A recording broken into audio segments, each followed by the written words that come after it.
So one way that I can tell that people mistake sex for love is I hear guys talk and they say when they lose it for the first time, their virginity, it really has no feeling, there's no meaning to it. So they feel bad about it. Some guys don't care, but I've heard a lot of guys that they want to be with that first person that they love. And sometimes that doesn't happen. People that are engaging in sexual activity, do you think they respect their partner even if they are emotionally detached from them? No, I don't think so. I don't think it happens that way because if you're not respecting each other, how can you respect each other during sex? Like, you know, it's... What about these people that say, I've heard it from girls, I don't know about the males, I hear them say, oh, you know, a girl, she just went out and had some sexual frolicking, then she comes back to the dorm, and, you know, she had sex, and she makes a comment, at least I have fun. She says that. Did she have fun? Do you know? I don't know. If it was a guy who comes back and says, oh, at least I had fun, did he have fun? I don't think so. I think... Even if he had a sexual rendezvous where he got a thrill, did he have fun? Because we're trying to find out from a male perspective. I think that males are taught since they were younger not to be so emotional or connected to their feelings. That I think that they detach themselves from any emotional connection, and sex is one of them. They detach themselves from it, any emotional connection from sex. So I think that males... I think it's changing, but I think a lot of males still just don't care. They just have sex just to have sex. She might think that this is a way to get him to love her. Yeah. I think they're doing it because they're hurt. Oh. You know? So... the thrill that they get, is it worth it for the guy? I don't think so. I think just for the moment, but in the long run, no. No. Because every person is trying to find that relationship, that monogamy. I mean, I think so. I think everybody wants that life partner, even though they say they don't. Okay. That's great advice, and we thank you so much for joining us. Thank you. I'm here with Tana. She's a student, and she's going to participate in this interview. Tana, our special topic is do not mistake sex for love. Do you think your generation is mistaking sex for love? Yes, I do. Okay, can you give me some examples about this, or maybe... Okay, well, I do happen to live around a whole lot of women on this campus. I live in an all-girls residential hall, and we do talk about this a lot, and at times I do see that when girls get into relationships, they don't really describe their relationship as whether or not they communicate with their partner. They more describe it as, oh, well, we did, had sexual intercourse, and they just basically base their relationship on that. Is there a waiting period, like 6 months, a friendship first, or?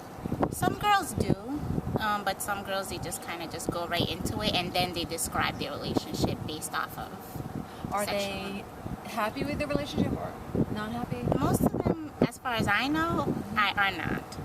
Afterwards, they say they feel guilty, or they kind of wish that they waited a little, or maybe the guy or the girl, some of them are lesbian or bisexual, whatever. Their partner wasn't the person that they really wanted to be with, but they kind of jumped the gun and just kind of just went into sex, and then afterwards they realized, oh, well, maybe I shouldn't have done that. Do you think, what are some of the consequences for people if they mistake sex for love? Abuse, I think. Abuse within the relationship. A lot of them say, well, because they started off with sex, now that they want to kind of hold back and get to know the person, the person kind of gets, not aggressive, but a little disappointed because they thought, well, if you were so open to sex before, why not now? Why do you want to stop now? It's kind of like giving them the advance, and then afterwards it's kind of like stopping them right in their track. And Also, I think low self-esteem. Oh, Because after the girls jump into sex and then they look back on everything and they said, well, maybe I shouldn't have done that, and they like kind of see the consequences within their life or their academic work, and they kind of just regret that. oh, so it affects their academics? Yes, some of them. Does, if a girl mistakes sex for love, does it make her boyfriend respect her or not respect her, or does it bring his admiration forth or not for her? From my point of view, it does bring down the admiration. I mean, this is just what I. Why is she participating in the sexual activity beforehand? Well, a lot of girls say that, they don't feel like they are attractive or they have anything major to bring to the table of a relationship, and they kind of see other girls as competition. So they feel like if they do, offer themselves as a part of getting into the relationship, that's something that they can control and hold on to in order to keep the relationship. Oh, that's very insightful. What advice would you give your peer group about mistaking sex for love? The advice that I've given is find yourself, really, because there's this old saying, like, you really can't love anybody else until you love yourself. So I just feel like most of the girls are just looking for love from anybody, really, but they're not really looking for love within themselves. Are they getting love from their boyfriends, those that are engaging in sexual activity? From what I know, some are not. I've heard stories of, we had sexual intercourse, but then a month later he left me. And how does the girl feel at that point? Well, she feels really bad, and, most of them I see them crying, or they just need someone to comfort them, and I think that's why it goes back to finding someone, or finding love, because they're looking for that comfort, from someone who can sympathize with them. Are the girls looking for sex, or are these ladies looking for love? They're looking for love. They're not looking for sex. Yeah, they're looking for love. I just feel like they use sex as a way of getting love. Yeah. Yeah. Okay, well, thank you very much. This is very insightful. And good luck with all of your studies. Thank you very much. As you heard from all of our special guests, there's a lot of misunderstanding, not just with women, but with men, about being able to identify the difference between sex and love. Now, don't get me wrong, some people know the difference between sex and love, and it's really up to you to know the difference between sex and love. I mean, some people are out there for a free ride, so be careful about your decisions. I mean, is it really fun to be involved in relations that are just gonna fall apart a month later? Is that really fun in the end? When you talk to people who've been married for a long time, I've interviewed quite a few people, they knew early on, the man knew early on that this was the woman for them, and they married them. A man will marry a woman if they love them. Remember that, okay? Because when you love yourself, you want to be with someone that loves you for who you are.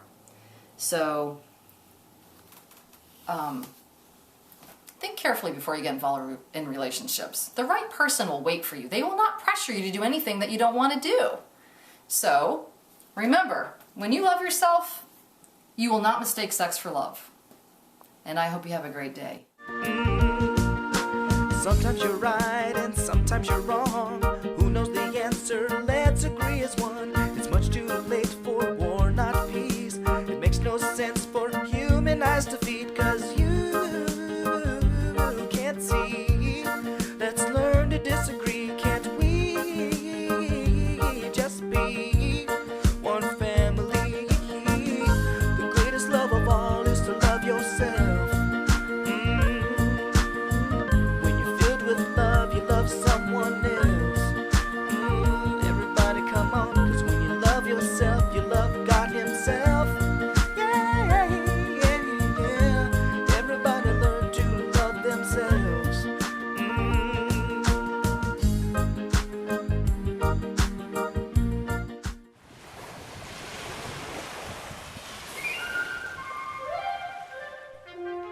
1638, a group of religious dissenters from the Boston colony landed on the shores of an Indian settlement named Pocasset. Roger Williams convinced the settlers that they should go to Rhode Island instead of New Jersey. They signed the Portsmouth Compact and officially named the settlement Portsmouth. To honor the founding of our town and its subsequent history, the community of Portsmouth plans a series of public events and observances over the course of 2013. Planning for these events has begun, and volunteers are needed to participate in developing and conducting these civic events. Join your friends and neighbors and help us all celebrate our 375th year. Visit www.portsmouthri375.com for more information.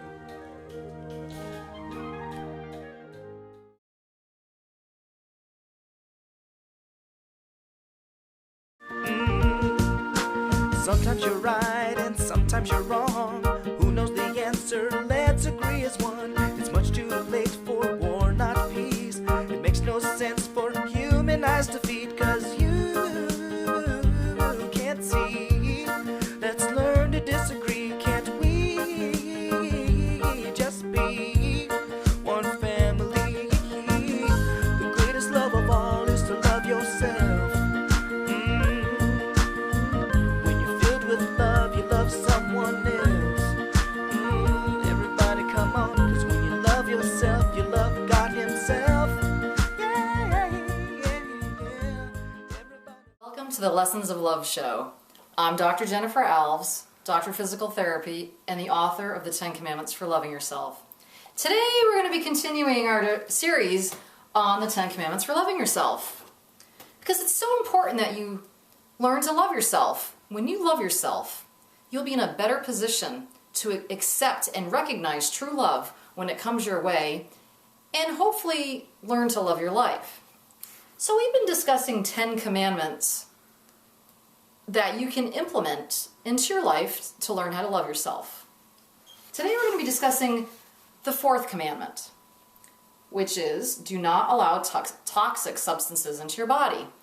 Now, what does that mean, don't allow toxic substances into your body? Well, it can mean different things to different people. For example, someone might find milk to be toxic to them. They might be allergic to it. Maybe they break out in some sort of a rash or get an upset stomach or something like that. That could be very toxic to someone that's allergic to milk. Now, somebody else might be allergic to, peanuts. There seems to be quite a few peanut allergies out there, and that can be toxic to them, but not toxic to others. So you see, the word toxic, what toxic substances are different to different people. If we take a look at some of the toxic substances that can be found on the streets, for example, illegal substances, and what we find is that, some people have problems getting hooked on these substances and coming off the substances later. Now why is that? Some people might say try a cigarette one time and never smoke another one again. You hear about people that have been smoking for 10 years, 5 packs or whatever it is, and somehow they're able to quit when they decide to do so, but someone that might have tried one cigarette is not in a position to quit. Now why is that? Well, because our bodies are all made differently. We're all very unique and special. We've been discussing that throughout the entire series here, that everybody's different and special in their own way. So our bodies are special. They're made up differently. Some people might have a gene that somehow, for example, might make them more susceptible to getting cholesterol, for example, something like that. So we have to keep in mind that everybody's body is different, and so different substances act differently to different people. Now, let's take, for example, a lot of kids in high school or whatever. They just want to try something just for fun. A lot of people do that. Now I'm just going to try it that one time and then I'll never try it again. What they don't realize is they don't understand that sometimes we don't know the outcome of a substance once it enters your body. It can take on a life of its own. So even if you want to just try something for fun, you might actually get hooked on it without even realizing it and not be able to come off of it later on. So that's what makes experimentation of toxic or potentially toxic substance so dangerous. You don't know what can happen. So it's probably best to not be out there trying things to begin with. And so, but I understand there's a lot of peer pressure out there. Maybe your friends are doing it, and they're saying, well, if you don't do that, then somehow you're not accepted into our group. But that's okay if you're not accepted into a group. Any kind of group that wants you to do something that you don't feel right, or a person that wants you to do something for that matter, is not necessarily somebody that you want to be hanging around. Don't forget that we are learning here to learn how to love ourselves. Learning to love yourself is doing really what's right for you. Not necessarily what everybody wants you to do or what they think is right for you. And that includes avoiding toxic substances.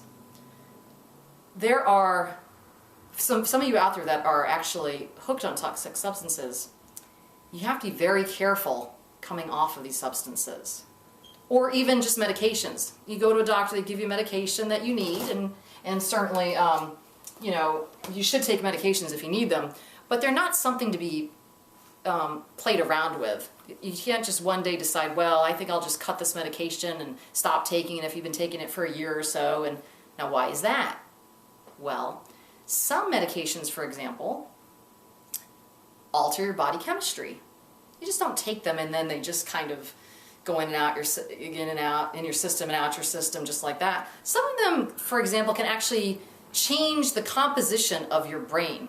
Your brain chemistry gets altered, and they're designed to do that. So, for example, if you have, say, 5 spots, receptor sites, for example, in your brain, or 5 little areas in your brain, and you only have in your body, say, three of a certain substance, but your body needs 5 to make you feel kind of regulated. So you get medication and you take it, and you know it gives you those 5 things, whatever it is that you need, and it might give you 6 or 7 or 8, 9, 10.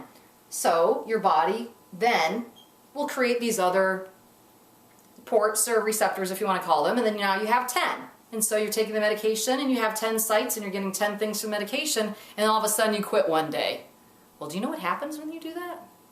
All of a sudden your body that was used to having 10 substance compounds, for example, or chemicals, now has none, and it's looking for something. So it throws you off. This is a lot of times why you might get some certain side effects. Certain side effects can be caused from that. That's just one example, and put down a very rudimentary explanation of it. The point of the matter is you should have respect for all substances that you put into your body. If you're prescribed a medication that you need, that's fine. Take it as prescribed. Don't just stop taking it whenever you feel like taking it, because it can be very dangerous. It can cause really adverse effects on you, even death.